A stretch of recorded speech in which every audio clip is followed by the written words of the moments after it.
moms and dads, and you can give them a unique experience through the Waterbury Adventure Challenge. Join them to follow clues, solve riddles, and discover local treasures. Plus, you could win the $500 grand prize. It's the perfect present for anyone who loves puzzles, crosswords, Wordle, history, or exploration. Have someone who's hard to shop for? Waterbury Bucks can be used like cash at over 50 businesses around town, so they can pick out their own present and shop local. Plus, they're now available for purchase at Bridgeside Books. Learn more about these great gift ideas at discoverwaterbury.com. Discover all that Waterbury has to offer. Hi, Nicole here, owner of Stowe Street Cafe, located at 29 Stowe Street right here in Waterbury Village.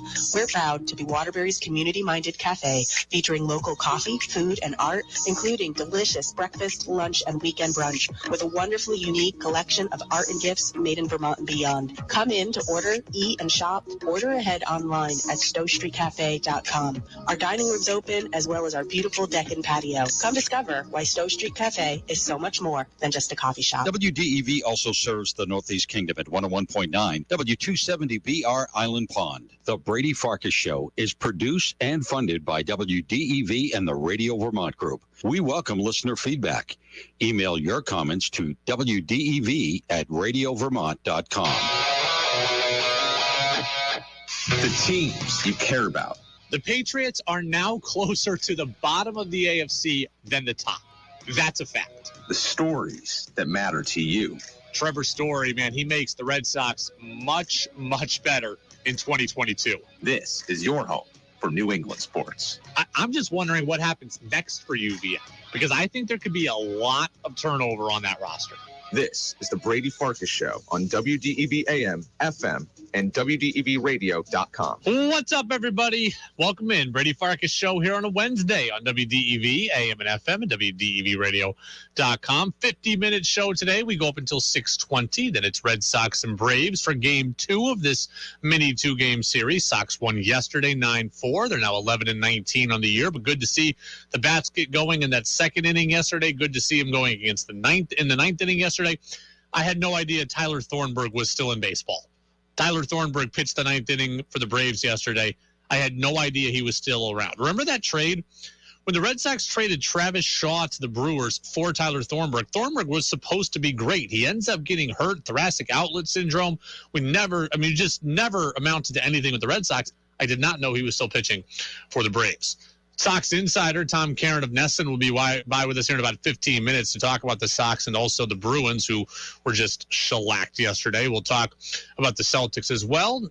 I talked with Freddie Coleman of ESPN Radio today. That interview is already available on our podcast channel. You can get in, as always, on the Napa Morrisville, Napa Waterbury text line. That's 802-585-3026. Your locally owned Napa stores in Waterbury and Morrisville. Facebook Live, YouTube Live, and Twitter as well. 5, 4, 3, 2, 1. And here we go. And the opening thoughts in the Brady Farkas Show are brought to you by Sticks and Stuff and by Swanton Lumber. They are Vermont's most complete locally owned home center. Locations in Enosburg, Derby, Middlesex, St. Albans, and at Swanton Lumber. They're online at sticksandstuff.com. Game 5 tonight between the Celtics and the Bucks, series tied at 2 games apiece. There's a lot of things the Celtics need to do if they're going to take a 3-2 series lead on the defending champs. There's a lot of things that need to happen for you to beat a team like Milwaukee and for you to beat a player like Giannis. But for me, there is one thing the Celtics need to do more than anything. One thing they need to get more than anything. Tonight, the Boston Celtics need a true star effort from Jason Tatum. They need an effort where Tatum scores a lot, but they also need an effort where he does it efficiently and effectively. Tonight, Jason Tatum needs to be the best guy on the floor. He has not been that yet in a Celtics win. We've had Jaylen Brown. Game 2 was the Jaylen Brown game. Game 4 was the Al Horford game. Game 5 needs to be the Jason Tatum game. He needs to score, but it needs to come within the confines of a good shot selection. He needs to be decisive. He needs to get inside and outside. He needs to get to the free throw line. He needs to hit from beyond the arc. Today needs to be the Jason Tatum game. And I'm not saying he hasn't played well in moments of this series. He certainly has. He was great in the fourth quarter in Game 4. But this is the game where it's going to fall on him. And he has to be willing and able to capitalize on that. Because I have a feeling that the Bucks are going to change up what they do defensively today. I got to think in Game 4, the Bucks went into it and said, look, we're not going to lose because of Jason Tatum. We're going to make other guys beat us. And other guys did. Al Horford was great. I don't think Milwaukee lets that happen again. I don't think that Al Horford is going to get the chance to go for 30 and go 11 of 14 from the floor and 5 of 7 from 3. So when those other guys get more limited, and I think that they will be, your star has to rise to the top. And that's got to be Jason Tatum. That's just how I see it. What does that mean his line looks like? I don't know exactly. I'd say 30-plus points are necessary from Tatum tonight. But again, it's got to come in that efficient manner. It can't be 30 points on 10 of 28 shooting. It can't just be a volume 30, because that would be a lot of wasted possessions. It's got to come easily.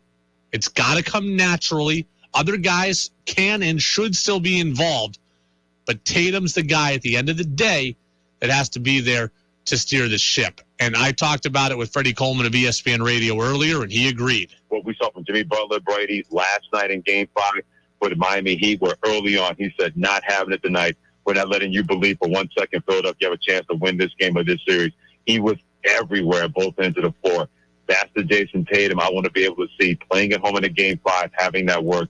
That is what this team needs.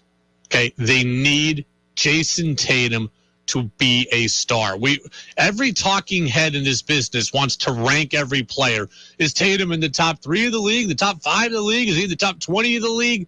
I don't care about that. Today, he needs to play like a top player in the NBA. I don't care about what his ultimate number ranking is, but today, he needs to be one of the best players in the league, and he needs to be the best player on the floor. Napa Morrisville, Napa Waterbury, text line 802-585-3026. What do you think the Celtics need today? In addition to Tatum, the next one that they need, it's fairly obvious, but they need to create stops on defense. And the reason why is because the whole thing is a cycle. It's a cycle and a circle that you have to be able to exploit.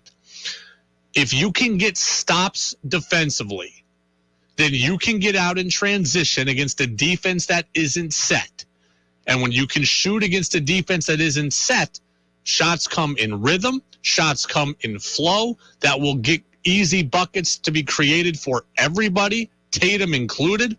It's much harder going against a defense that is always set and just having to methodically move through an offense. So, yeah, the easy thing, get stops, get out in transition, and it gets harder for Milwaukee to defend. Just the overarching other key today is Tatum. He needs to be great as far as I'm concerned. It is the Brady Farkas Show on WDEV, AM and FM, and WDEVradio.com. Real quick, we had on Adam Kaufman the other day of WBZ News Radio in Boston and the Celtics Beat podcast, and he was talking to us about Tatum, and he was very, very quick to not disparage Tatum. He's certainly pro Tatum. He's a huge Tatum guy. He did say this, which was interesting. Tatum is not yet, I want to be careful the way I phrase this. Tatum is not yet, to me, ascended to superstar status. He's right there. He's right on the cusp. He's probably going to be there next year. And this is it's very much a semantic argument for me. I realize that. But the way I personally define that, again, just so I'm phrasing this right, the way that I personally define that is you got to do it for a full season. We have so far seen Jason Tatum do it for 2 half seasons. So that's Adam Kaufman saying that Jason Tatum is not yet a superstar. Again, he was careful to not throw real shade at Tatum. He wasn't downplaying Tatum's greatness.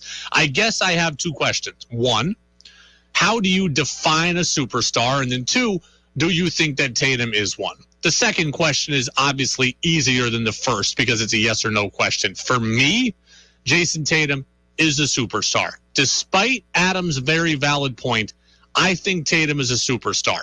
That leads me into my second point of what actually is a superstar. In order to be a superstar, I believe that you have to consistently be the best player on your team. You have to be the best player on the floor for your team nightly. And that, by and large, is Jason Tatum. Check. I think you also have to be the best player on the floor, period, a lot of nights. I think that, too, is also Jason Tatum. I also believe that there's a third quality. You have to have that star quality. You have to have a marketability to you, a personality to you. Some guys have the star quality, but they don't have the skill set or the resume. That doesn't make you a superstar. Some guys are so good as players, they can get by without the true personality like a Mike Trout or a Kawhi Leonard. But by and large, you need a fusion of both. You need to have both things going for you, and I believe that Tatum does. A great player, a multi-time All-Star, best player on his team, best player on the floor most nights, but he's also got the smile, the attitude. He's young, he's marketable. Yeah, I think he is a superstar. Steve over in Fayston says the one thing the Celtics need is more points than the other team. Ha, ha, ha. How do you get those more points than the other team? Jason Tatum needs to go off. That's what needs to happen today. Watson over in Cabot. How many true superstars do you think there are in the NBA currently? It's interesting that you asked that because I actually have that note on my note sheet. I think there are 14 true superstars in the NBA. So less than one per team, less than half of one per team. I think it's rarefied air. I think Jason Tatum's a superstar. I think Kevin Durant's a superstar. I think Kyrie Irving is a superstar. I think Luka Doncic is a superstar. I think Jokic is a superstar, two-time MVP. He doesn't have the huge personality, but he's so good, he's in that category. Steph Curry, Kawhi Leonard, Klay Thompson, Ja Morant, Giannis, LeBron, Joel Embiid, Devin Booker, and Damian Lillard. Those are my 14 superstars in the NBA. And there are certainly people that can get there, right? Zion, if he's healthy, he can get there easily. Karl Anthony Towns is great. Jimmy Butler is great. Chris Paul used to be a superstar. I just think that those guys are great players. I think there's 14 superstars, and the rest are great players in the NBA. You know, and even Klay, I didn't want to put Klay on this list. I don't know how marketable Klay really is, but he's so good, and he's been so good that I put him on the list. He may not be on the list, but for me, I had 14. Less than half of players, or less than one per team for sure. Less than half of one per team. It's the Brady Farkas Show on WDEV. That Celtics game is about an hour and 15 minutes from now at 7 o'clock. Red Sox are going to play at 7:20 tonight. They won last night, beating the Braves by a score of 9-4. Tom Caron, our Red Sox and Bruins insider at NESN, is with us next. And I got to ask him a little bit about Tom Brady taking the media plunge. We'll get TC's perspective. That's next on DEV. At Union Bank, we've been traveling the back roads and main routes of Vermont and New Hampshire for generations.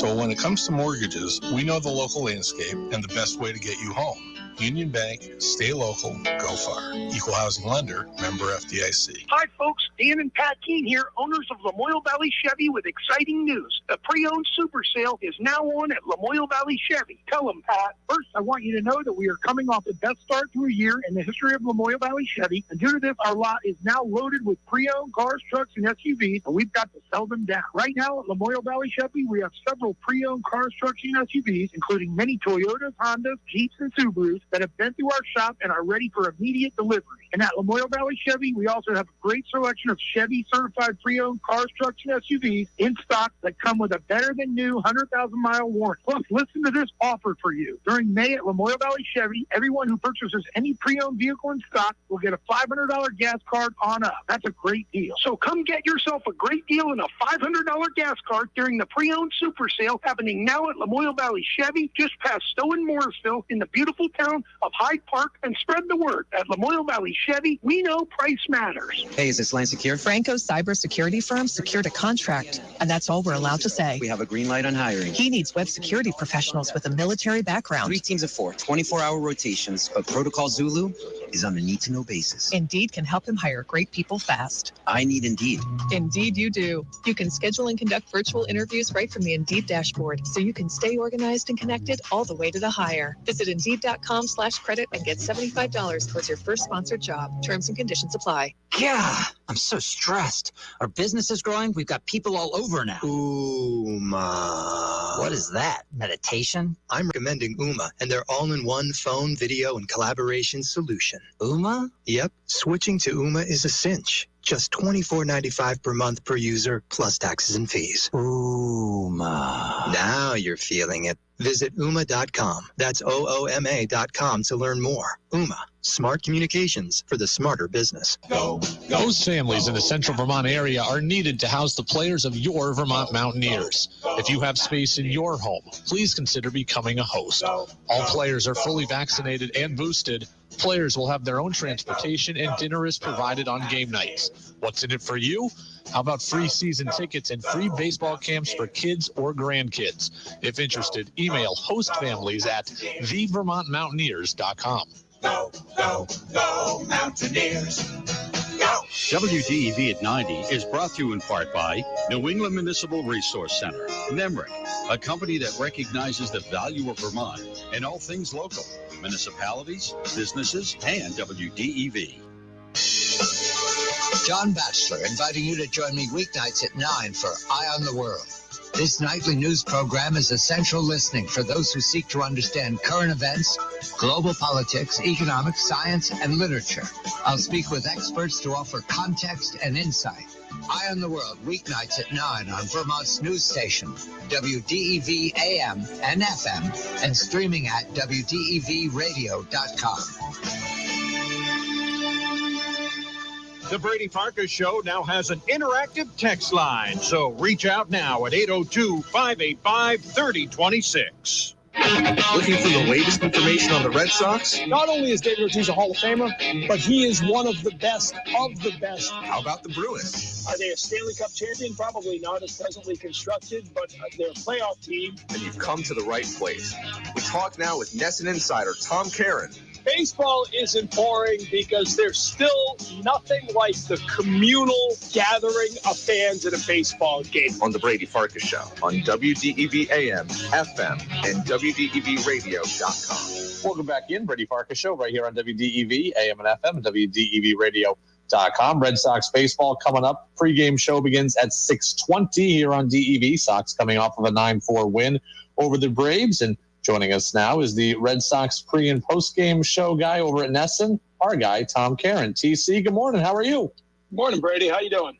Well, I appreciate you being with us. I am doing well. Before we get to the Red Sox, before we unfortunately get to the Bruins, let me ask you a Tom Brady media question. So Brady signs the 10-year, $375 million deal with Fox, and that's all well and good money-wise. I've seen the question, like, what if he's just not good at it? Yeah. How do you, as a media guy who's done play-by-play, who's done studio work with a lot of former athletes, what do you do to make sure that they are good at it? Well, I mean, in a case like this, Fox is going to stick people on them and coach them, and they'll do rehearsal games. We kind of went through this to an extent over the past winter, right? I mean, you're watching Kevin Youkilis and Tony Maserati, two guys who've never done it before. Kevin Millar is going to make his debut this weekend, but he's done it before. So in the case of Uke and Maz, they came in and did rehearsal games, had coaching sessions, a lot of talk. I would assume that Tom Brady will talk to Kevin Youkilis, his brother-in-law, about that experience and help him out. I texted Uke right away yesterday and said, I hope we gave you the same kind of money. And he said, yeah, I picked the wrong sport to do color on. But, yeah, I mean, listen, Tom, we've heard and seen enough of Tom over the years. Will he be a great analyst? I don't know. But I don't think there's really any chance of him being a bad analyst. I mean, the guy, quarterbacks know the game. Tom's got a good personality. I was talking to somebody about it yesterday. Those golf tournaments he's been in, right? Though to me, those are probably the best indicator to what he'll be like as an analyst. Yeah, he's funny. He's quick on his feet. He can make a joke. He can get into it with somebody in a conversational way. The stuff he's done with Jim Gray, pretty long form stuff. Those radio interviews every Monday night. So I think he's done enough of this. What I didn't see for that kind of money, I'd be surprised if there isn't like additional content, right? We've seen the man in the arena stuff and Tom versus Time. I would think with that kind of money, Fox would want to be the home of any of those future endeavors. So, I would assume that when you talk about that much money, you're not just asking a guy to do 17 games on 17 Sundays. So we'll see how the other stuff plays into this.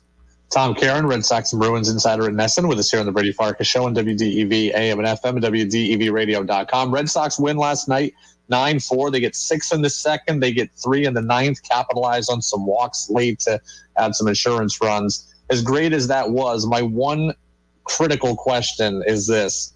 Why is Jarren Duran not still here? He's good enough to come up and hit leadoff and then gets banished back to AAA. I like Jackie Bradley Jr. I know JBJ is actually on a pretty good streak right now.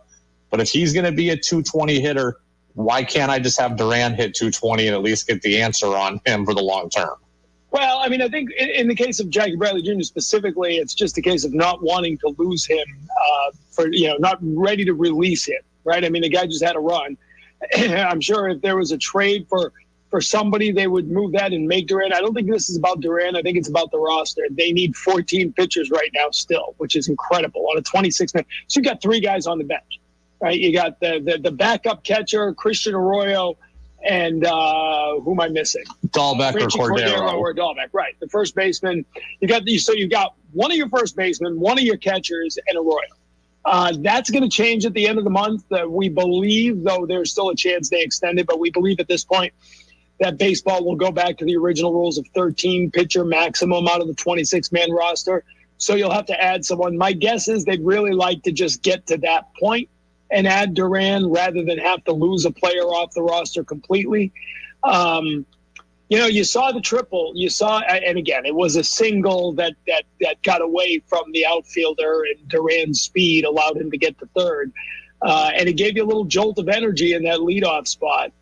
But last night sort of backed off any desperation. I thought if they got swept in Atlanta with another day off Thursday, I thought that might be the point where you see, and I don't know what drastic changes are, but you'd see some kind of drastic change, right? They lost both those games and got to Texas. What would they have been, 9-21 if that happened? That's where, independent league legend Ryan Fitzgerald gets added to or somebody gets called up. Connor Seabold gets added to make a start so they could put Whitlock. But it didn't happen. Last night they won the game, and I thought it was their best game of the year for a number of reasons. You mentioned the walks, but it wasn't just the walks late. It was the walks early. There was a season-high 7 walks. As we know, and we've been saying over and over all season, they have the highest chase rate in Major League Baseball. They're swinging at more pitches outside the strike zone than any other team in baseball. And they're making, last time I looked a couple days ago, they were 6th worst contact on pitches outside the zone. So they're swinging at everything, and they're not making contact. Really bad combination. Last night, they drew a season-high 7 walks. They kept the line moving. That second inning, it started with the Verdugo base hit that StatCast had at a 27% chance of being a hit. And then Trevor Story was a 30% chance of being a hit, right? They were both little flares, 75-mile-an-hour exit velocity, nothing on them. But they've had so many balls this year that they have barreled up and hit right at somebody. Hockey, you call it puck luck, right? This stuff is going to even out over time. So they come out a little lucky last night with 2 guys on and nobody out. And then I think it was Jackie drew the walk to load the bases. Or no, there's somebody who walked, Cordero walked to load the bases. Vasquez with an RBI single. Jackie draws another walk to bring in a run. All of a sudden, 2 walks, and you got 2 runs in that inning. It all sets up for Devers hitting the grand slam that kind of breaks it open. We haven't seen this team with that kind of approach. And Kyle Wright had been really, really good this season. This guy was number 5 pick overall out of Vanderbilt a few years back. So they did it against a really good pitcher. I just thought it was a great approach. And I'll keep going here. A breakthrough game for Franchi Cordero. Yes, he had 3 walks last night. First 3-walk game of his career. And I think he's only struck out twice since getting called up. So more walks last night than he's had strikeouts in a week. And we know Cordero has the power that plays at any level. He's just always had a complete lack of plate discipline.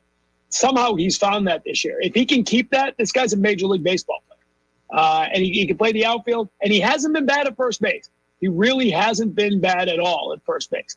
So I just thought that was an important game for him. And then for Story, that 2-run single later in the game, line drive, had a couple of hits last night. You know, I said this was the road trip that Trevor Story gets going, right? A National League ballpark to begin. He's played a lot in Atlanta, even though that park isn't very old.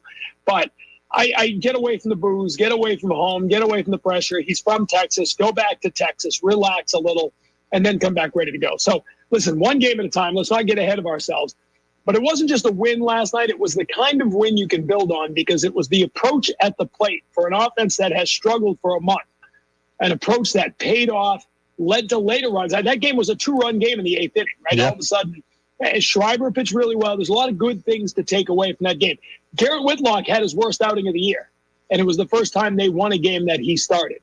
So that's a lot of good stuff to hang your hat on for the Red Sox. Sox win 9-4. Our coverage begins 6:20 here on DEV. Let's get to the Why Bruins. Is it a 20 game? Can I just go off for a minute? What's with the 20-minute after start? I mean, I have no idea. How about 20 before 7?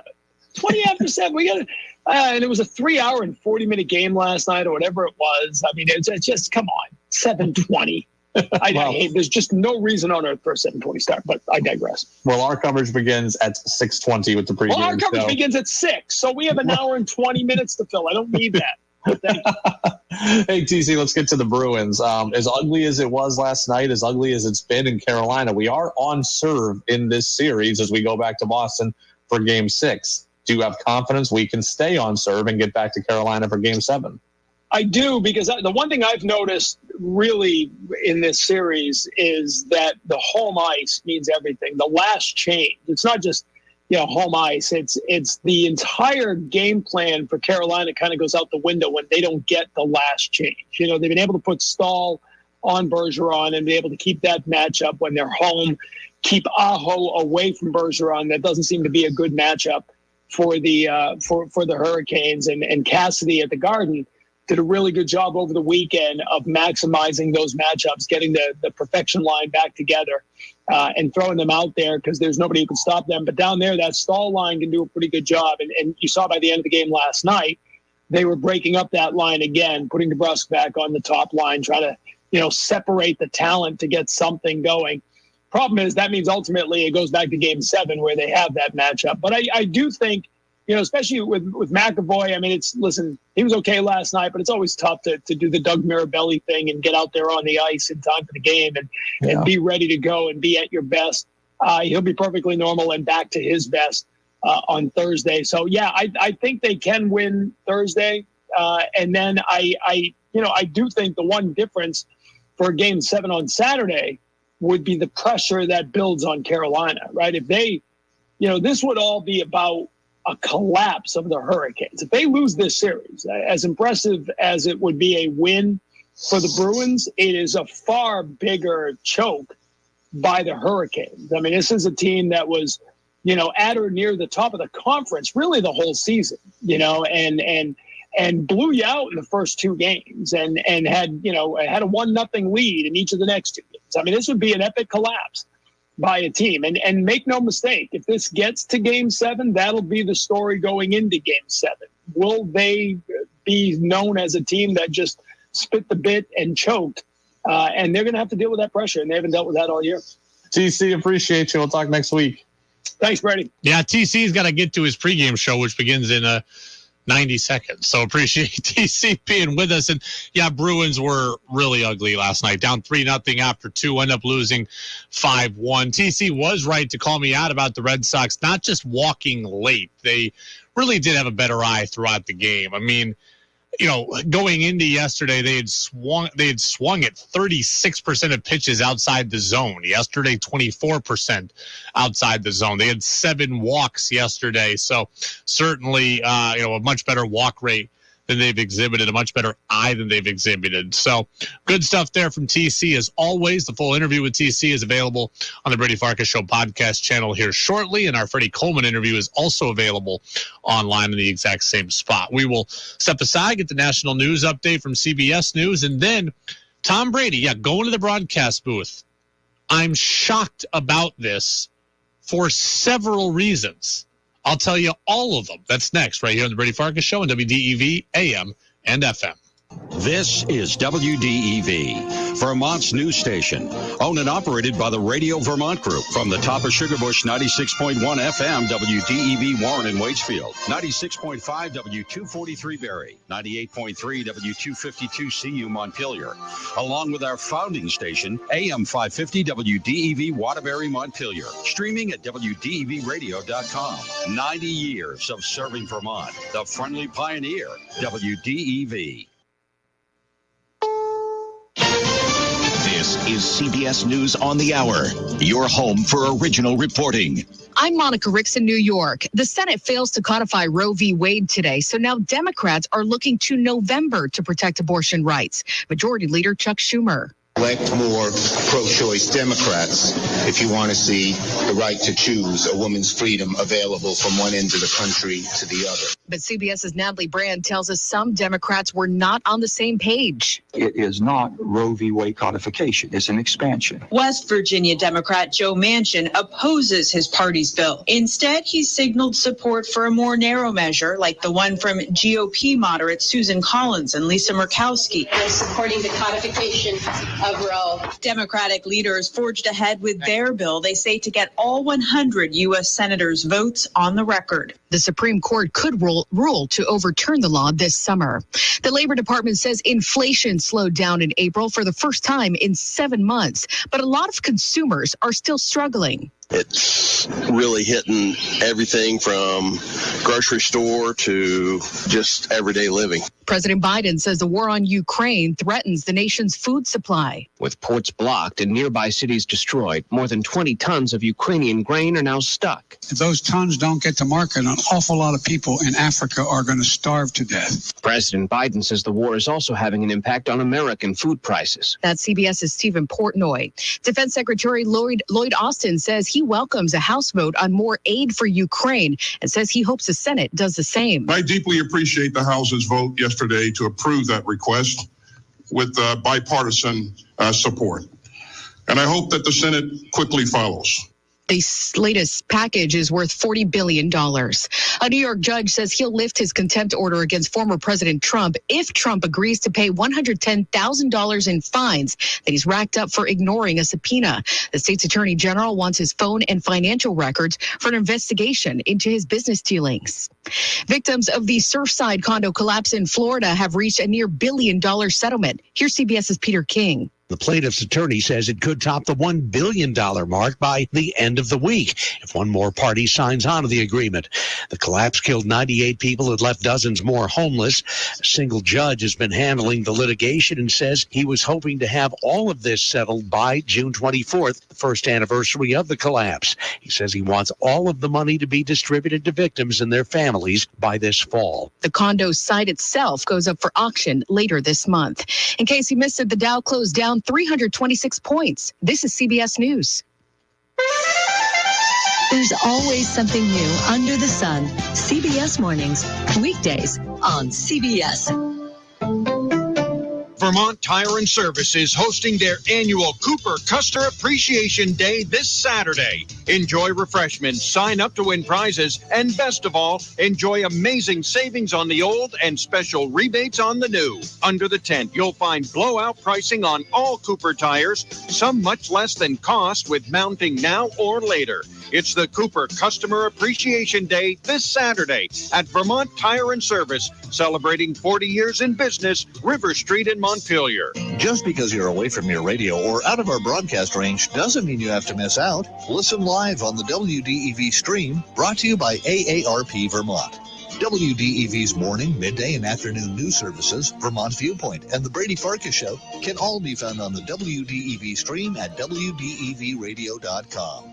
Brought to you by AARP Vermont, working to bring down the cost of prescription drugs for all Americans. AARP.org/VT. Spring is here, which means athletes and outdoor enthusiasts are hitting the fields, tracks, and trails in preparation for summer play. Hello, I'm Dr. Kevin McNamara, a podiatrist at Mansfield Orthopedics. As you gear up for outdoor activities, let's not forget about your feet. For more than 30 years, I've been caring for people and their feet. Sometimes the care is an easier fix, other times treatment is long-term or may involve surgery.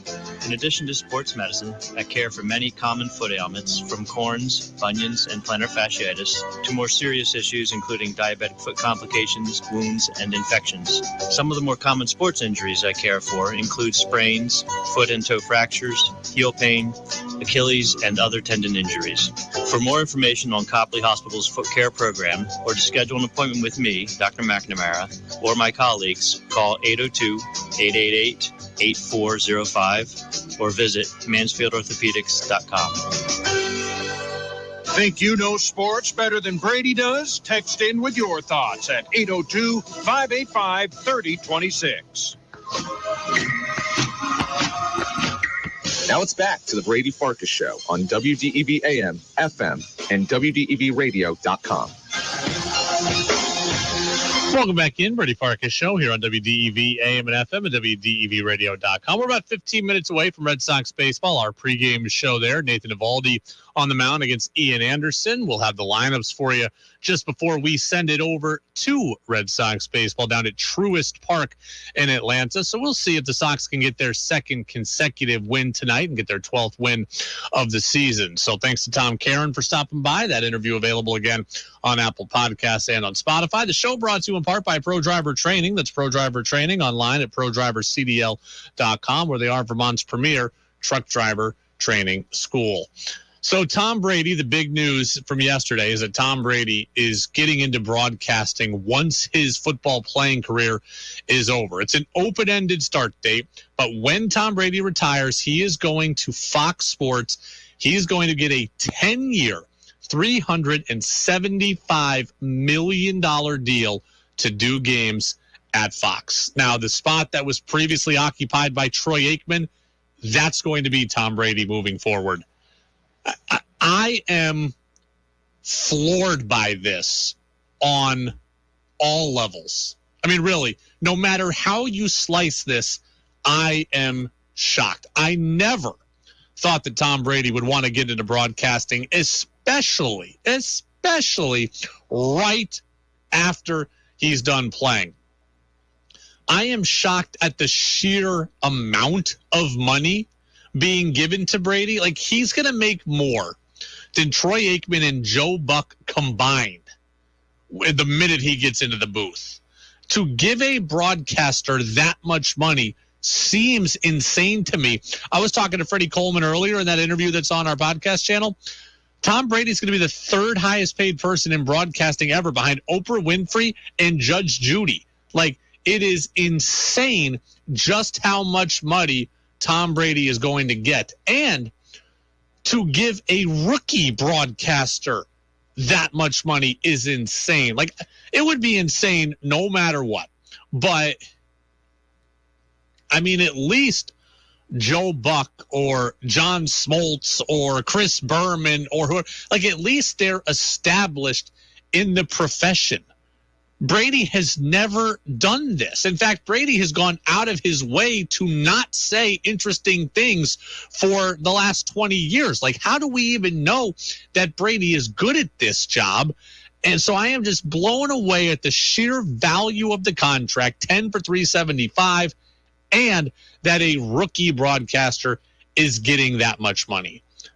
I am also shocked that Brady wants to do this, period. Like, I am shocked that Brady wants to do this. Like, broadcasting is not a career without sacrifice. I'm not saying it's the toughest thing that Tom Brady could ever do, but it doesn't come without sacrifice. We've been led to believe that Tom Brady wants to be around his family. And we have been led to believe that his wife finally wants her husband to be around.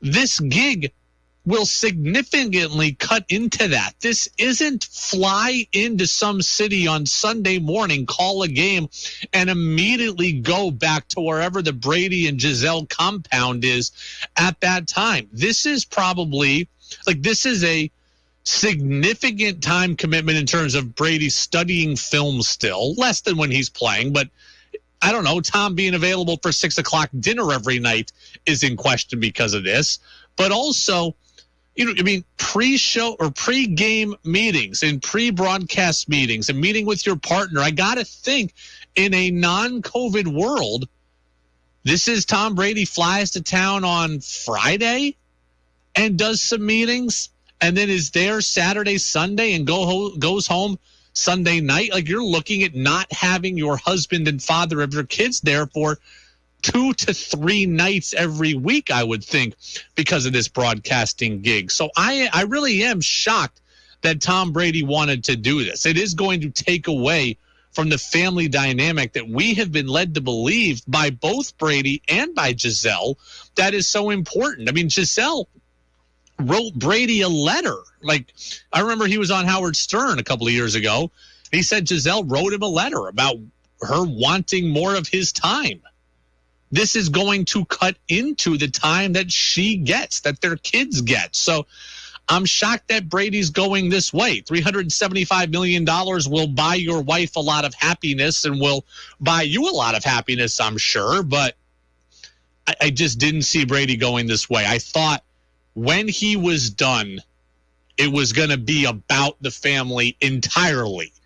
And this is not a move that, this does not give the family complete. This is not about the family entirely. So he's still going to see him. He can still be a great dad and a great husband, but he's not going to be there as much. 3, I also didn't think that Brady was going to be willing or would want to call guys out on broadcasts who he knows well.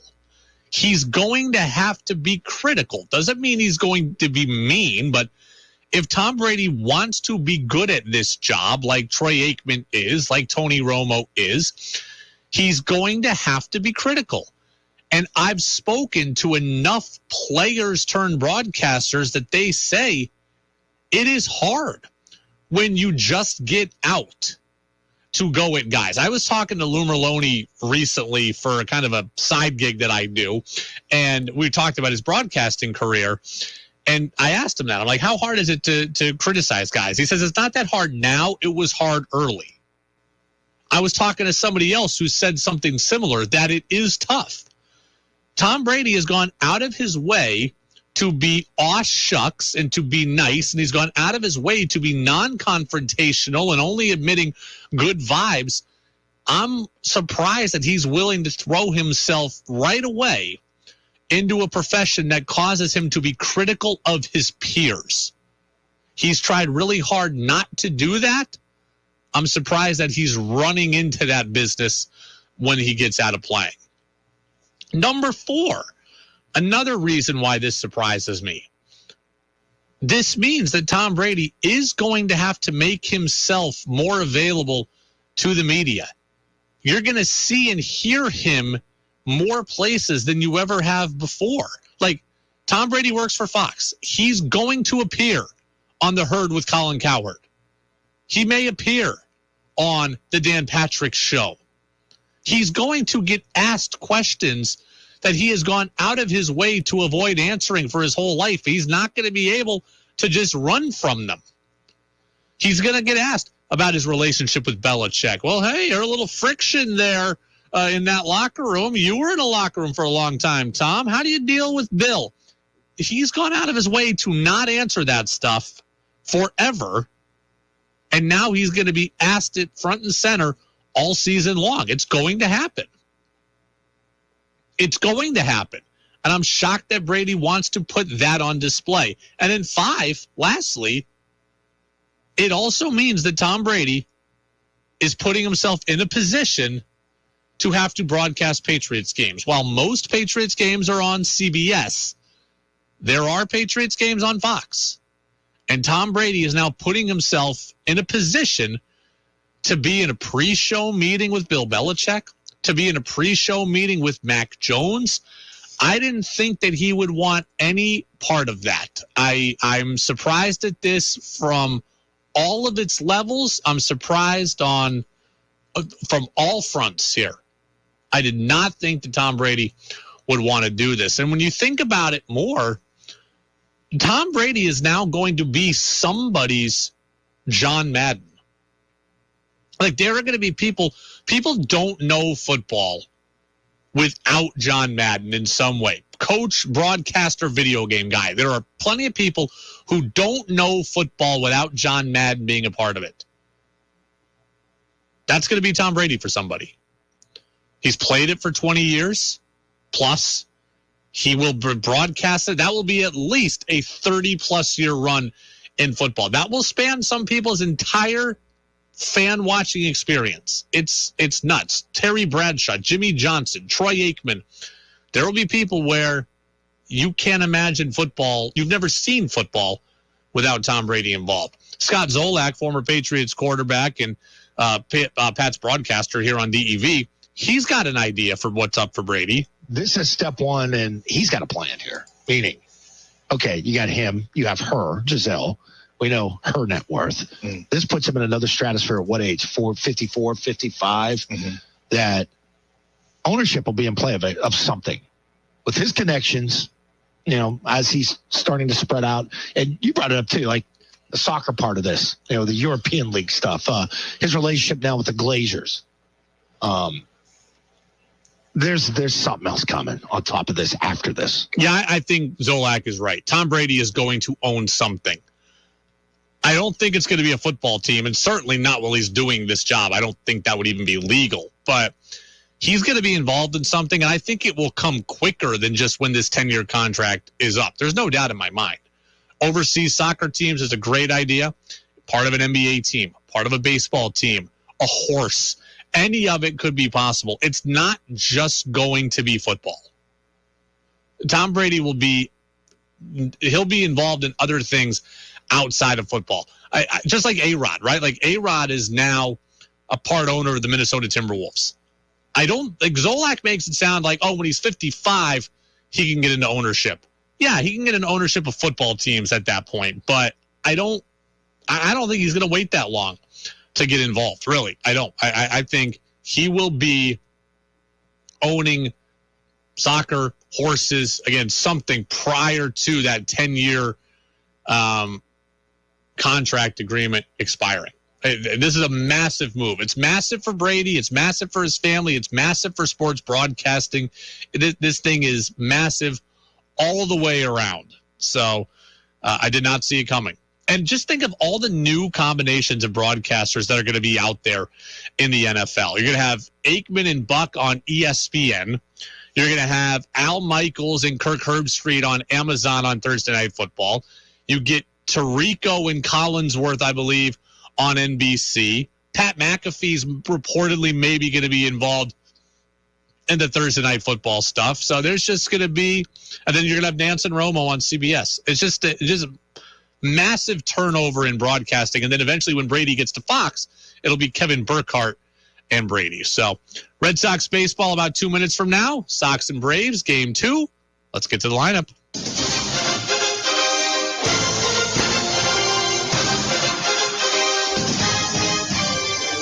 The Sox are 11-19. The Braves are 14-17. Remember, they didn't get over 500 last year until August 8th. So, pitching matchup is Nathan Eovaldi against Ian Anderson. Eovaldi's 1-1 with a 2.94 ERA. Anderson 3-1 with a 4.01. Fun fact: Ian Anderson went to the same high school as me. Drafted 3rd overall in the draft a couple of years ago now. Lineup for the Red Sox: Kike Hernandez leads off in center, hitting just 168 with that 1 homer and 12 RBI. Rafael Devers hitting second playing third at 315 with 5 homers. JD Martinez, the DH, hitting 289, 3 homers.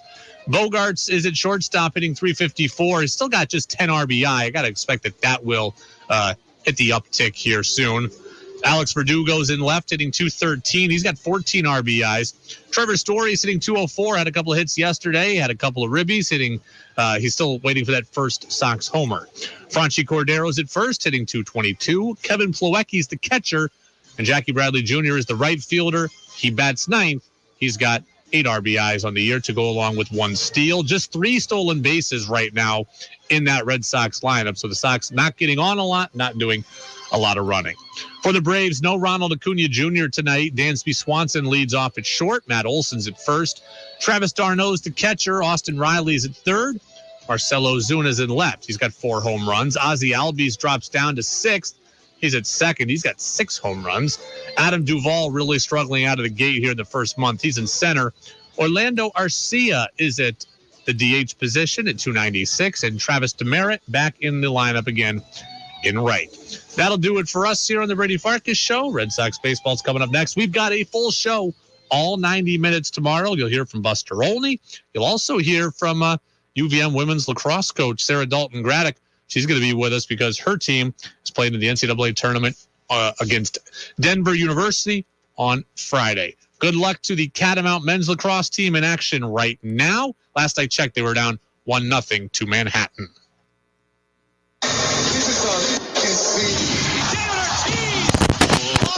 This is the Red Sox Network. This is the Visit Massachusetts pregame show, sponsored by the